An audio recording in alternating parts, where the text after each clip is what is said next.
بسم اللہ الرحمن الرحیم۔ السلام علیکم ورحمۃ اللہ وبرکاتہ۔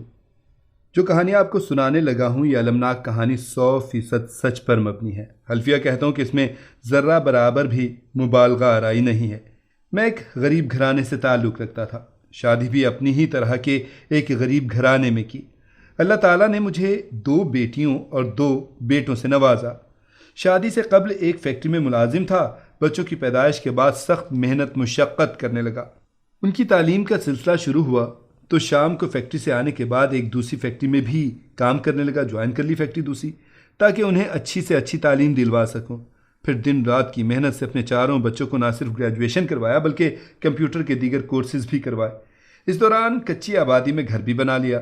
گریجویشن کے بعد دونوں بیٹیوں کی شادی کر دی۔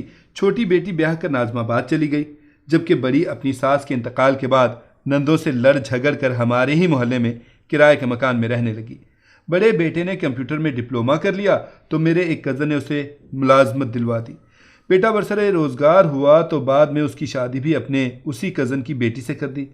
کچھ عرصے کے بعد بیٹے نے کچھ رقم جمع کر لی اور دوسری آبادی میں ایک بڑا مکان خریدنے کا ارادہ کیا، لیکن رقم کچھ کم تھی تو یہ طے پایا کہ موجودہ مکان فروخت کر دیا جائے۔ میں نے اس موقع پر جب بیٹیوں کو وراثت میں حصہ دینے کی بات کی تو دونوں بخوشی وراثت سے دستبردار ہو گئیں۔ اس طرح جو مکان میرے نام تھا اجلت میں اونے پونے فروخت کر کے نیا مکان خرید دیا۔ بہرحال نیا مکان خریدنے کے بعد رنگ و روغن اور تزئین و آرائش کے لیے رقم کم پڑ گئی، تو بیٹے نے تجویز پیش کی کہ کیوں نہ بہن سے کچھ رقم لے لیں اور اس سے اپنے گھر میں رکھ لیا جائے۔ اس کی رقم یا تو کرائے میں وضع کر لی جائے یا کمیٹی ڈال کر واپس کر دی جائے۔ سب نے متفقہ طور پر اس کی تجویز مان لی۔ اس طرح ہم سب نئے مکان میں شفٹ ہو گئے۔ بڑی بیٹی بھی کرائے کے مکان سے اسی میں شفٹ ہو گئی۔ پرانے مکان کی فروخت سے حاصل ہونے والی رقم اور بڑی بیٹی سے لیے گئے قرضے سے گراؤنڈ فلور اور فرسٹ فلور میں ماربل ٹائلز اور گرم ٹھنڈے پانی کی نئی لائنیں ڈلوائی گئیں۔ گراؤنڈ فلور پر ایک کمرے میں بیٹے نے رہائش اختیار کر لی۔ اس سے متصل آرام دہ اٹیچ باتھ روم میرے لیے مختص کر دیا۔ یہ کمرہ میرے لیے ہر لحاظ سے مناسب تھا۔ گراؤنڈ فلور پر ہونے کی وجہ سے میں سیڑھی چڑھنے اترنے کی اذیت سے بھی بچ گیا تھا۔ یہاں آرام و سکون سے رہتے ابھی 4-5 ماہ ہی ہوئے تھے کہ بڑے بیٹے نے میری مرضی کے برخلاف مجھے فرسٹ فلور پر بنے ایک چھوٹے کمرے میں منتقل کرتے ہوئے کہا کہ آپ یہ کمرہ لے لیں، امی بچوں کے ساتھ نیچے کمرے میں سو جایا کریں گی۔ اس چھوٹے سے کمرے میں لوہے کا ایک ٹوٹا پلنگ ڈال کر چادر بچھا دی گئی۔ میں رات کو اس کمرے میں سونے لگا۔ میرے ساتھ والا کمرہ بیٹی نے لے لیا اور اس کے برابر والا کمرہ چھوٹے بیٹے کو دے دیا جس کی ابھی شادی نہیں ہوئی تھی۔ میرے کمرے میں واش روم نہیں تھا۔ عمر رسیدگی کی وجہ سے پیشاب کا مسئلہ تھا۔ ہر گھنٹے 1.5 گھنٹے کے بعد حاجت محسوس ہوتی تھی۔ رات کو بار بار سیڑھیوں سے نیچے اترنے اور چڑھنے کی وجہ سے گھٹنے میں درد بڑھتا جا رہا تھا، جو میرے لیے کافی تکلیف دہ سچویشن تھی۔ بڑی بیٹی جب کبھی سسرال جاتی تو اپنے کمرے کے ساتھ ساتھ فرسٹ فلور کے مین گیٹ میں بھی تالا لگا کر جاتی۔ اس کی ایک چابی چھوٹے بیٹے کے پاس بھی تھی، لیکن وہ ملازمت سے آنے کے بعد رات دیر تک دوستوں کی محفل میں بیٹھا رہتا۔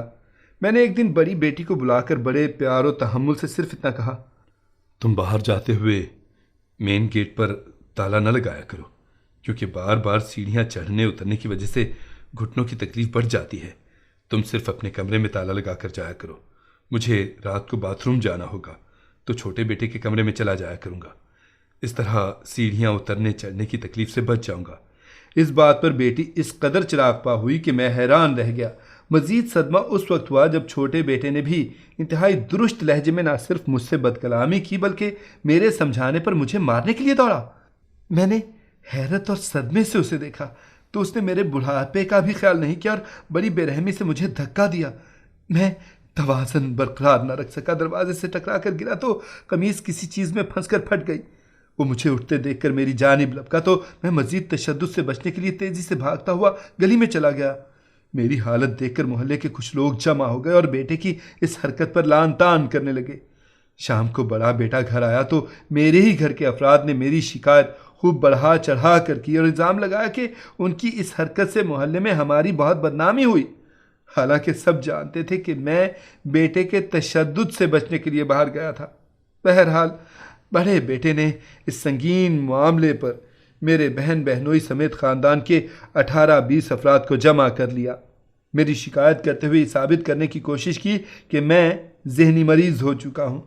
میں نے اپنے طور پر ان سب لوگوں کو سمجھانے کی کوشش کی کہ چھوٹے بیٹے کے تشدد کے خوف سے بھاگا تو قمیص کسی نوکدار شے میں پھنس جانے کی وجہ سے پھٹ گئی تھی، مگر ان لوگوں نے میری ایک نہ سنی۔ سب رات بھر ڈرائنگ روم میں بیٹھے میٹنگ کرتے رہے اور میں بار بار پیشاب کی حاجت پر پہلی منزل سے نیچے جاتا اور آتا رہا۔ یہ میرا روز کا معمول تھا، لیکن آج خاندان کے سب لوگ رات بھر جاگ کر میرے ہی گھر میں مسلسل مجھے واچ کرتے رہے۔ صبح ہونے پر سب چلے گئے، لیکن میری اولاد کا غصہ ٹھنڈا نہ ہوا۔ خاندان کے لوگوں کے جانے کے بعد بھی میری کافی بے عزتی ہوئی۔ بہت برا بھلا کہا کہ آپ نے محلے بھر میں ہمیں بے عزت کروا دیا، یعنی یہ لوگ عزت دار تھے اور میں گالیاں اور دھکے کھا کر ایک بے عزت انسان ٹھہرا، وہ بھی اپنی اولاد سے۔ اس کے بعد بڑے بیٹے نے میرے حوالے سے رائے طلب کی تو میری چھوٹی بیٹی نے کہا ان کو چھت کے اوپر گودام میں بند کر دیا جائے اور باہر کے جالی والے دروازے میں تالا ڈال دیا جائے۔ اللہ اللہ، یہ ایک بیٹی باپ کے لیے کہہ رہی ہے۔ اس کے بعد بڑی بیٹی اور میری اہلیہ سے پوچھا تو ان دونوں نے مجھے پاگل خانے میں داخل کروانے کے حق میں ووٹ دیا۔ اپنی بیوی اور بچوں کے اس بے ایمانہ سلوک کی وجہ سے میرا کلیجہ پھٹا جا رہا تھا۔ شدت جذبات سے زبان گنگ ہو گئی، آنکھوں سے مسلسل آنسو بہہ رہے تھے، مگر انہیں میری حالت پر ذرا بھی ترس نہیں آ رہا تھا۔ میں نے مایوس نگاہوں سے ان کی طرف دیکھا اور کہا اگر تم لوگوں کو میری وجہ سے اس قدر تکلیف ہے تو پھر کپڑوں کے 2 جوڑے ایک شاپر میں ڈال کر مجھے ایدھی اولڈ ہوم میں داخل کروا دو، میں اپنی بقایا زندگی وہاں سکون سے گزار لوں گا۔ اور پھر دوسرے دن 10-11 بجے میں اپنے کمرے میں بیٹھا تھا کہ بڑا بیٹا 2 ہٹے کٹے جوان لڑکوں کے ساتھ داخل ہوا۔ ان لوگوں نے مجھے مضبوطی سے پکڑ لیا۔ بیٹے نے میری جیبوں کی تلاشی لے کر کچھ ضروری کاغذات اور تھوڑی سی جو رقم تھی وہ نکال لی، جس پر میں نے احتجاج کیا۔ اس عرصے میں انہوں نے ایک انجیکشن تیار کیا اور زبردستی میرے بازو میں لگا دیا۔ انجیکشن لگتے ہی میری حالت غیر ہونے لگی اور شدید چکر آنے لگے۔ پھر مجھے گردن سے پکڑ کر گھسیٹتے ہوئے نیچے لے گئے اور ایک رکشے میں ڈال کر دونوں میرے دائیں بائیں بیٹھ گئے۔ رکشے نے جہاں ہمیں اتارا وہ پاگلوں کا ایک ہاسپٹل تھا، جہاں مجھے داخل کروا دیا گیا۔ شام کو مجھے ہوش آیا تو کسی نے بدمزہ سا کھانا دیا اور مجھے 4-5 ٹیبلٹس کھلائی گئیں، جنہیں کھانے کے بعد میں ہوش و حواس سے بیگانہ ہو کر سو گیا۔ دوسرے روز آنکھ کھلی تو خود کو لوہے کے ایک پلنگ پر پایا، دونوں ہاتھ اور پاؤں رسیوں سے جکڑے ہوئے تھے۔ مجھے ہوش میں آتا دیکھ کر عملے کے ایک شخص نے نیند کا انجیکشن لگا دیا۔ میں پھر بے ہوش ہو گیا۔ صبح ان لوگوں نے میرے ہاتھ پاؤں کھولے تو میری دونوں کلائیاں بری طرح چھل چکی تھی اور ان سے خون رس رہا تھا۔ غالباً رات کو بے ہوشی کی حالت میں ہاتھ پاؤں چلانے سے وہ رگڑ کھا کر زخمی ہو گئی تھیں۔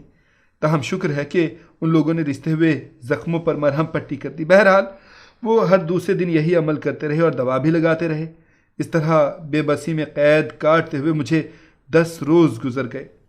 ان 10 دنوں میں گھر سے کوئی مجھے دیکھنے یا ملنے نہیں آیا کہ ہمارا باپ شوہر کس حال میں ہے، زندہ بھی ہے کہ مر گیا۔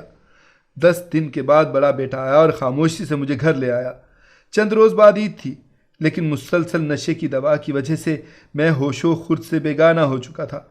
میں بچپن سے جوانی تک عید کی نماز پورے اہتمام کے ساتھ پڑھنے جاتا تھا، مگر اس بار نہ جا سکا۔